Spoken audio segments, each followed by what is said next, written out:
Hello students, I welcome you all to my YouTube channel M study circle. आज के इस video में हम लोग new gems English reader class 8 का चैप्टर नंबर 18 पढ़ने जा रहे हैं, जिसका टाइटल है मैकबेथ, और इस चैप्टर को लिखा गया है विलियम शेक्सपियर के द्वारा। So let's start. The play Macbeth is a tragedy written by William Shakespeare. यह नाटक मैकबेथ एक दुखद घटना है जिसको विलियम शेक्सपियर के द्वारा लिखा गया है। It tells the story of Macbeth, a great thane और lord in the court of Duncan, the king of Scotland. यहाँ पे बताया गया है कि स्कॉटलैंड के राजा डंकन के दरबार में एक ग्रेट थेन था या एक लॉर्ड था, है ना, जिसको हम लोग मैकबेथ के नाम से भी जानते हैं। उसकी कहानी को बतलाता है ये जो स्टोरी हम लोग पढ़ने वाले हैं। अब यहाँ पे कुछ ऐसे वर्ड आए हैं जिसका मतलब मुझे समझाना जरूरी हो जाएगा। थेन, थेन का मतलब क्या होता है? तो थेन हम लोग स्कॉटलैंड में एक ऐसे इंसान को कहते हैं, एक ऐसे आदमी को कहते हैं जिसे स्कॉटलैंड के राजा द्वारा बहुत सारा जमीन जायदाद दिया गया होता है, और वो किसी भी समुदाय, किसी भी समाज का मुखिया होता है, उसी को हम लोग थेन कहते हैं। तो स्कॉटलैंड के महान राजा डंकन के दरबार में जो मैकबेथ था, उसी को यहाँ पे थेन या लॉर्ड बोला गया है। उसी की कहानी को इसमें बताया गया है। Lord by the prophecies of 3 witches. अब देखो, लॉर्ड मीन्स होता है किसी चीज़ की तरफ आकर्षित होना या किसी चीज़ से मोहित हो जाना या किसी चीज़ के प्रति आपको लालच हो जाना। प्रोफेसीज कहने का मतलब होता है भविष्यवाणी। तो वहाँ पे 3 चुड़ैलें थीं जिन्होंने क्या किया था, भविष्यवाणी किया था। और उनका क्या भविष्यवाणी था? Who claim that he will become king one day. और इन तीनों चुड़ैलों ने ये भविष्यवाणी की थी कि मैकबेथ क्या करेगा, एक दिन राजा बनेगा। And driven by the ambition of his evil wife, Macbeth kills the good and kind king Duncan. और मैकबेथ की जो वाइफ थी, मैकबेथ की जो वाइफ थी वो क्या थी? वो काफ़ी एविल थी, वो काफ़ी दुष्ट थी, काफ़ी बुरी थी। और उसके महत्वाकांक्षाओं, उसके एम्बिशन के चक्कर में आकर मैकबेथ ने क्या कर दिया, उस अच्छे और दयालु राजा की हत्या कर दी। किसकी? डंकन को मैकबेथ ने मार दिया। He also kills Banquo, another powerful thane of Scotland। यहाँ तक कि मैकबेथ ने बांक्वा, एक जो कि स्कॉटलैंड का एक दूसरा शक्तिशाली थेन था, उसकी भी उसने हत्या कर दी। And the family of the thane of Fife in order to remove all hurdles to the coveted crown of Scotland. और फिर यहाँ पे बताया गया है स्कॉटलैंड के उस कोवेटेड, उस जाने माने ताज को हासिल करने के लिए और उसको हासिल करने के बीच में आने वाली सभी हर्डल, सभी बाधाओं को हटाने के लिए उसने थेन ऑफ फीफे के पूरे परिवार को मैकबेथ ने मार दिया।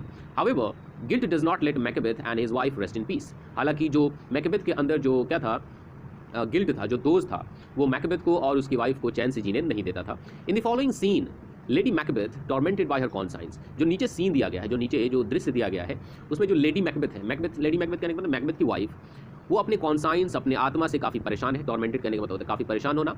वॉक्स इन हर स्लीप, वो अपनी नींद में चलती हैं, एट नाइट, रात को अपनी नींद में चलती हैं। Rubbing her hands and talking to herself, अपने हाथों को एक दूसरे के साथ रगड़ती हैं और खुद से बातें करती हैं। ओके, अब हम लोग देख लेते हैं कैरेक्टर्स, इसमें कौन कौन से कैरेक्टर दिए गए हैं। फर्स्ट कैरेक्टर है डॉक्टर, और ये किस चीज़ का डॉक्टर है? और डॉक्टर ऑफ फिजिक, फिजियोथेरेपिस्ट जिसको हम लोग कहते हैं। अगर आपके शरीर में कहीं पे चोट या मोच आ जाती है और जिस डॉक्टर के पास आप कंसल्टेशन के लिए जाते हैं, उसी को हम लोग डॉक्टर ऑफ फिजिक या फिजियोथेरेपिस्ट कहते हैं। हमारा जो सेकंड कैरेक्टर है वो है एक जेंटल वुमन, एक लेडी है, द लेडी इन वेटिंग, एक महिला है जो कि वेट कर रही है। और थर्ड कैरेक्टर क्या है? लेडी मैकबेथ, मैकबेथ की वाइफ ऑफ किंग मैकबेथ। ठीक है, अब हम लोग देख लेते हैं सीन 1। कोई भी कहीं पे भी नाटक होता है तो वहाँ पे सीन होता है ना। तो सीन को हम लोग देख लेते हैं कि इस सीन को कैसे सजाया गया है, कैसे डायरेक्ट किया गया है। The scene is set in a castle. इस सीन को एक कैसल में, एक महल में सेट किया गया है। At the left of the stage is an open doorway. स्टेज के लेफ्ट साइड में एक खुला हुआ दरवाजा है। Thick curtains are hung on a window near the doorway. दरवाजे के पास में एक खिड़की है जिसके ऊपर एक मोटा पर्दा लगाया गया है, पर्दे से ढका गया है। In front of the window is a table with some flowers. और उसी खिड़की के पास में एक टेबल है जिसपे कुछ फ्लावर्स, कुछ फूल रखे हुए हैं। At the right of the stage, और स्टेज के राइट साइड में there are a few chairs around the table. एक टेबल के चारों तरफ कुछ कुर्सियां रखी हुई हैं। और doctor enters the stage with a note pad. तभी क्या होता है, एक डॉक्टर एक नोट पैड के साथ स्टेज पे एंटर करता है। A woman is standing in the middle of the stage. और उससे पहले ही एक महिला स्टेज के बिल्कुल मिडिल में, बिल्कुल बीचों बीच खड़ी होती है।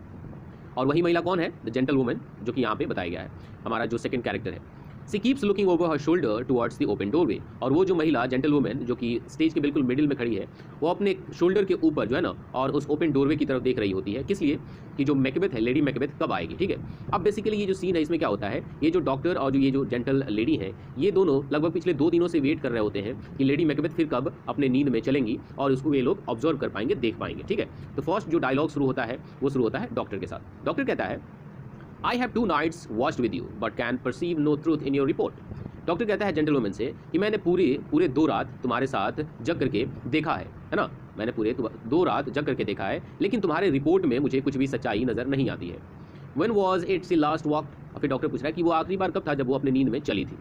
जेंटल वुमन वो जो महिला है, हमारा सेकंड कैरेक्टर, वो कहती है, since his majesty went into the field. अब यहाँ पे फील्ड कहने का मतलब वॉर फील्ड, बैटल फील्ड बताया गया कि जब आखिरी बार वो तब चली थी अपनी नींद में जब उसके स्वामी, उसके मालिक, आई मीन यहाँ पे मैजेस्टी मैकबेथ की बात की जा रही है, जब मैकबेथ बैटल फील्ड में गए थे तब वो अपनी नींद में चली थी। I have seen her rise from her bed. मैंने उनको उनके बेड से उठते हुए देखा है। Throw her nightgown upon her, अपने नाइट गाउन को पहनते हुए देखा है।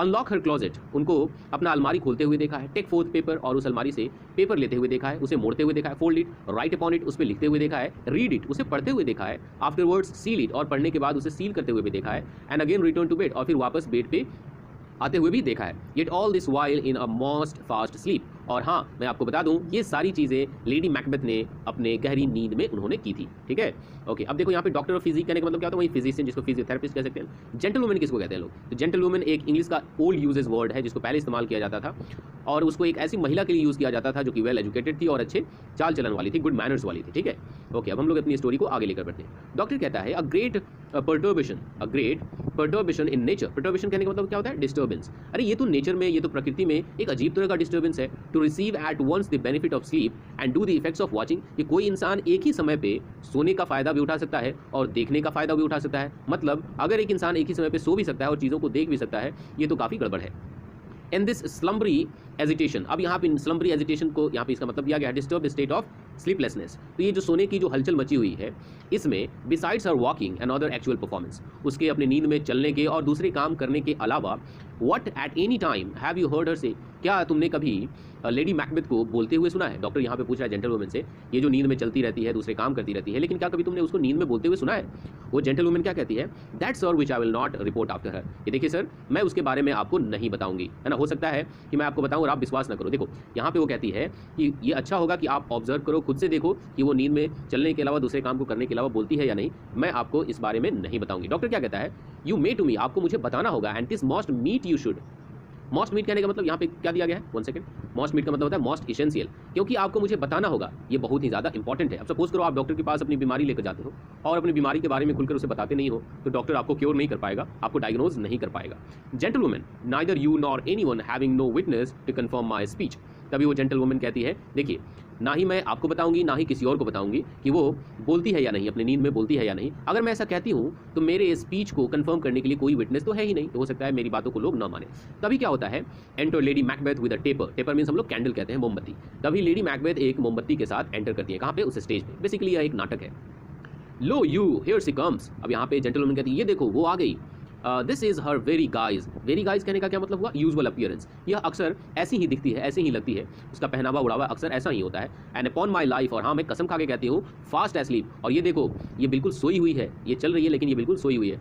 ऑब्जर्व हर स्टैंड क्लोज, स्टैंड क्लोज कहने का मतलब क्या होता है, स्टे इन हाइडिंग, मतलब छुप जाओ और छुप करके उसे देखो कि वो क्या क्या कर रही है, उसे ऑब्जर्व करो।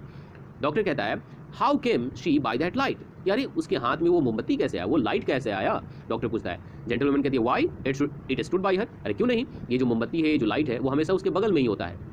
सी has light by her continually, it is her command, कि ये उसका कमांड है, ये उसका ऑर्डर है कि एक लाइट, एक मोमबत्ती को हमेशा जलते हुए उसके बगल में रखना होगा, ये उसका ऑर्डर है। डॉक्टर कहता है, you see her eyes are open, doctor कहता है जेंटल वुमन, सारे देखो ना उसकी आंखें तो खुली हुई हैं।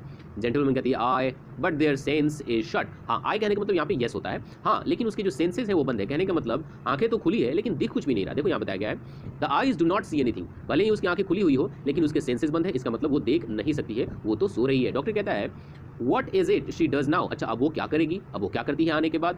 Look how she rubs her hand, तभी वो डॉक्टर कहता है, अरे ये देखो वो कैसे अपने हाथों को रगड़ रही है, अपने हाथों को रब कर रही है। जेंटल वुमन क्या कहती है, it is an accustomed action with her, अरे ये तो उसकी आदत है, वो हमेशा ऐसे करती है, अपने हाथों को एक दूसरे से रगड़ती है। और फिर वो जेंटल वुमन क्या कहती है, टू सीम दस वॉशिंग हर हैंड्स, और ऐसा लगता है कि वो अपने हाथों को धो रही है। I have known her continue in this a quarter of an hour, और जहाँ तक मैं जानती हूँ कि वो इस एक्शन को लगभग क्वार्टर एन आवर मतलब 15 मिनट तक करती रहती है, अपने हाथ को लगभग 15 मिनट तक धोती रहती है। तभी यहाँ पे लेडी मैकबेथ बोल पड़ती है, yet there is a spot, और लेडी मैकबेथ क्या कहती है, अरे यहाँ पे अभी भी एक दाग है, एक धब्बा है। अब ये दाग एक धब्बा किस चीज़ का है, तो ये दाग और धब्बा जो उसके हाथ पे लगा हुआ है वो ब्लड स्टेन है, खून का दाग है, खून का धब्बा है, क्योंकि लेडी मैकबेथ के हस्बैंड मैकबेथ ने ही डंकन की और बैंक्वा की हत्या की थी, और जिस गिल्ट की वजह से इनके हाथ में खून के दाग और धब्बे लगे हुए थे। ओके, डॉक्टर क्या कहता है, हार्क सी स्पीक, हार्क मींस क्या होता है, ध्यान से सुनना। डॉक्टर कहता है, ध्यान से सुनो, उसने बोला, वो बोलती है, आई मीन वो हिंदी में बोलती है, I will set down what comes from her. Set down कहने का मतलब होता है यहाँ पे राइट डाउन, और जो कुछ भी वो बोलेगी मैं उसे लिख लूंगा, to satisfy my remembrance the more strongly. यहाँ पे वो डॉक्टर कहता है कि अपनी याददाश्त को अच्छा रखने के लिए और चीज़ों को ज़्यादा एक्यूरेटली, ज़्यादा सही ढंग से याद करने के लिए मैं वो जो कुछ भी बोलेगी मैं उसे क्या कर लूँगा, लिख लूँगा, ठीक है। तभी लेडी मैकबेथ फिर से कहती है, आउट डिमांड स्पॉट, जो उसके हाथ में दाग लगे हुए होते हैं खून के, उसको वो डिमांड करती है, ऑर्डर करती है कि दाग यहाँ से तुम निकल जाओ, आउट, मैंने कहा निकल जाओ ऐसे। 1 2। अब यहाँ पे एक दो जो दाग और धब्बे लगे हुए थे उसी को हाथ को मल रही होती है, साफ कर रही होती है और उन दाग धब्बों को निकालने की कोशिश कर रही होती है। Why then it's time to don't. अब यहाँ पे लेडी मैकबेथ कहती है अरे इस बार ये दाग धब्बे निकल क्यों नहीं रहे हैं। Hell is murky. Hell is murky कहने का मतलब यहाँ पे देखो मर्की का मतलब बताया गया है डार्क और ग्लूमी, अंधेरा। जो हेल होता है, जो नर्क होता है, वो क्या होता है, काफ़ी मर्की होता है, काफ़ी अंधेरा होता है जहन्नुम में। तो फिर लेडी मैकबेथ को लगता है कि जो पाप इन लोगों ने किया है उसके वजह से ये लोग कहाँ पे जाएंगे, हेल में जाएंगे। फिर ये कहती है fie my lord. Fie, fie का मतलब क्या होता है यहाँ पे देख लेते हैं। फाई मीन्स होता है इंग्लिश एक्सक्लेमेशन एक्सप्रेसिंग डिसगस्ट और रिप्रोच। जब आप काफ़ी तिरस्कार की भावना फील करते हैं या काफ़ी आप डिस्गस्टिंग फील करते हैं, आपको अच्छा नहीं लग रहा होता है, तो उस समय आप फाई इंग्लिश वर्ड को यूज़ कर सकते हैं। A soldier and afeard. Lady Macbeth कहती है एक सोल्जर और वो भी डरेगा, बिल्कुल नहीं। आई मीन यहाँ पे लेडी मैकबेथ अपने आप को दिलासा दे रही है कि नहीं, मुझे डरना नहीं चाहिए। फिर कहती है What need we fear? Who knows it? आखिर हमें डरने की क्या जरूरत है, आखिर हमें डरने की क्या जरूरत है, कोई तो जानता ही नहीं इसके बारे में। When none can call our power to account। अब देखो call someone power to account कहने का मतलब होता है किसी को जिम्मेदार ठहरा देना, किसी को रिस्पॉन्सिबल ठहराना किसी काम के लिए। तो फिर ये कहती है कि जब कोई जानता ही नहीं है हमने किसी की हत्या की है, तो कोई हमें उस हत्या के लिए जिम्मेदार कैसे ठहराएगा, इसीलिए हमें डरने की कोई ज़रूरत नहीं है। Yet who would have thought the old man to have so much blood in him। फिर यहाँ पे बताया गया कि आखिरकार किसने सोचा था कि उस बूढ़े इंसान के शरीर में इतना ज़्यादा मात्रा में खून होगा। यहाँ पे उस बूढ़े इंसान की बात किसकी हो रही है, किंग डंकन की बात हो रही है। यहाँ पे लेडी मैकबेथ कह रही है कि आखिर किसने सोचा था कि किंग डंकन के शरीर में इतना ज़्यादा खून होगा। अब यहाँ पे मैं आप लोगों को पिक्चर में दिखाना चाहूँगा। ये है हमारा डॉक्टर जो कि एक मरून कलर का गाउन पहने हुए है और जो ब्लू कलर की जो गाउन पहने हुई है वो है हमारी जेंटलवुमन, और ये है लेडी मैकबेथ जो कि एकदम व्हाइट कलर की इन्होंने ड्रेस पहनी हुई है और अपने हाथों को रगड़ रही है। ठीक है, ओके। तभी डॉक्टर कहता है डू यू मार्क दैट, क्या तुमने उसे मार्क किया, क्या तुमने उसे लिखा जो कुछ भी लेडी मैकबेथ ने कहा। तभी लेडी मैकबेथ कहती है the thane of Fife had a wife where is she now. ये थेन ऑफ फीफे की एक पत्नी थी, अब वो कहाँ है, व्हाट, है ना, क्योंकि इसे पता था कि उसको भी इन लोगों ने मार दिया था, मैकबेथ ने उसे भी मार दिया था। और फिर ये कहती है will these hands never be clean. क्या ये जो मेरे दोनों हाथ है क्या कभी भी साफ नहीं होंगे, कभी भी क्लीन नहीं होंगे। No more that my lord, no more o that. कहती है हे भगवान अब और नहीं, ये अब और नहीं। फिर वो कहती है यू मार ऑल विद दिस स्टार्टिंग। मार कहने का मतलब होता है to destroy something for good, किसी भी चीज़ को हमेशा के लिए बर्बाद कर देना, खत्म कर देना। फिर वो कहती है कि अब रोकर भी क्या करोगी, खुद को दिलासा देती है, कहती है या मैं रोकर भी क्या करूंगी, मैंने शुरू में ही सब कुछ बर्बाद कर दिया है। तभी डॉक्टर कहता है go to you have known what you should not. तभी डॉक्टर जेंटलमैन से कहता है अरे तुम यहाँ से चली जाओ, तुमने वो चीज़ जान लिया है जो कि तुम्हें नहीं जानना चाहिए था। तभी जेंटलवुमन कहती है she has spoken what she shouldn't. मतलब वो जो हमारी लेडी मैकबेथ है उन्होंने वो सभी चीज़ें बोल दी हैं जो कि उन्हें बोलना नहीं चाहिए था। I am sure of that heaven knows what she has known. फिर ये कहती है कि मैं श्योर हूँ और भगवान ही जानता है कि लेडी मैकबेथ और क्या क्या जानती हैं और वो क्या क्या बोलेंगी। तभी लेडी मैकबेथ फिर से बोलती हैं, कहती हैं here is the smell of the blood still. अरे यहाँ पे अभी भी उस खून की बदबू है ना, खून की बदबू यहाँ पे अभी भी है।